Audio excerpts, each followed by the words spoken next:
Hi friends, நம்ம super star Rajinikanth நடித்திருக்கும் கூலி படத்தோட ஆடியோ அன்லிஸ்டு ஃபங்க்ஷன் வரும் 2ஆம் தேதி நடக்க இருக்கிறது. அதுக்கான ப்ரோமோ வீடியோக்களை சன் பிக்சர்ஸ் அதிகாரப்பூர்வமா அறிவிச்சிருக்காங்க. இந்த விழாவில் யார் யாரெல்லாம் கலந்து கொள்ள இருக்காங்கன்னு ஒரு லிஸ்ட் வெளியிட்டிருக்காங்க. அதில் கூலி படத்தில் நடித்த ஆர்டிஸ்டுகள் நாகார்ஜுனா, உபேந்திரா, சௌபின், ஸ்ருதிஹாசன், அமீர் கான் உள்ளிட்டோர் கலந்து கொள்ள இருக்கிறாங்க.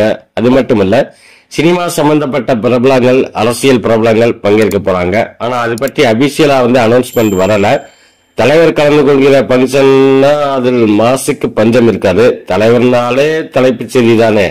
கடந்த 50 வருஷமா தலைப்புச் செய்தியா தான் இருக்கிறாரு. மேலும் தலைவரின் 50வது வருட சினிமா பயணத்தையும் சன் பிக்சர்ஸ் சிறப்பா கொண்டாட போறாங்க. தலைவரோட ரசிகர்களுக்கு உற்சாகம், கொண்டாட்டத்திற்கு பஞ்சம் இருக்காது. தீனி போடும் திருவிழாதான். ஓகே ஃப்ரெண்ட்ஸ், இந்த வீடியோ பிடிச்சிருந்தா லைக் பண்ணுங்க, கமெண்ட் பண்ணுங்க, ஷேர் பண்ணுங்க. முக்கியமா சப்ஸ்கிரைப் பண்ண மறந்துடாதீங்க. மகிழ்ச்சி.